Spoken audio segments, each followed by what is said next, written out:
Hello, everyone. Welcome to my YouTube channel. This is Georgette. Ito ay sa Isitan Recto. Bale, ballroom class nila or session between 2 and 5 p.m. Hindi lang ako sure kung anong araw. Pero ito kasi ay kung di ako nagkakamali, Saturday. Yan. So, kapag wala akong ginagawa, tapos bored ako, o may konting problema, hindi ko iniisip masyado. May mga time din naman syempre nag-iisip tayo ng problema, pero syempre, kailangan natin ng diversion or outlet para maiba yung ating isip. Ayan. So ito na nga ang isa kong nakagawian na panoorin sila. Gumagawa rin ako ng mga short videos. Ina-upload ko sa aking mga social platform. Uh, Actually, hindi ako marunong sumayaw kasi nagkakaroon ako ng phobia sa pagsasayaw. May ka-office may co-worker ako dati.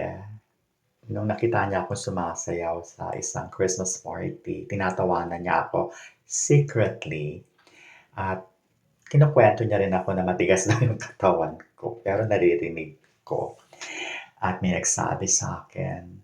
So, mula noon, hindi na ako masyado nagsasayaw. Pero sa iba kong social platform, nag-upload ako dahil yun lang naman ang step ko.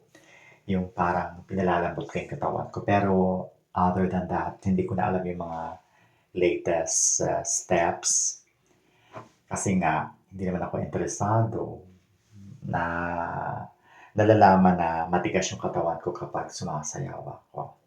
Ayan, so tingin lang ako dito, nanonood lang ako sa kanila at nagbibideo. Ako nga ay isang content creator.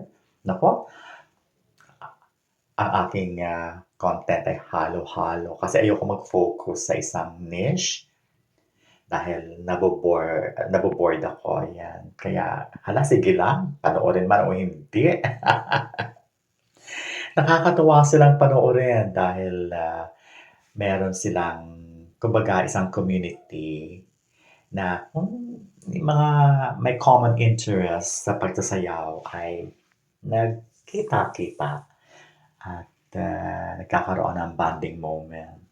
Maganda rin kasi nakikipag-socialize ka dahil kumbaga nawa-widen yung iyong horizon. Tapos kapag may kwentuhan, additional input or knowledge, at lalo na kung yung kausap mo ay very informative, na masyado siyang spontaneous pagdating sa conversation, punong-puno ng mga ideya or idea, di ba?